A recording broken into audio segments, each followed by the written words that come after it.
How to change wallpaper in MacBook. So here is a step-by-step guide on how to change the wallpaper desktop background on a MacBook on macOS Ventura, Sonoma or earlier.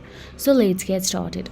First of all you have to do is simply double tap on your empty area in your desktop.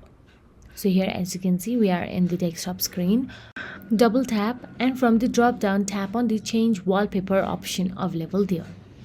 Once you tap on it, you will be navigated to the system settings wallpaper option available there. Now scroll down and you will see options like Apple wallpapers, color and gradients, photos, folders, and you can choose any or click on the wallpaper you want. So here you can see there are various wallpaper options available. So I'm simply tapping on the one according to my preferences. So now there are some of the wallpaper you need to download as well, which might take few minutes in order to get downloaded. So in order to do that, simply tap on it and wait for a few minutes, and once downloaded you will get to see the result in your desktop wallpaper. So that is it. If you found this video helpful, please like, share and subscribe, and thank you so much for watching.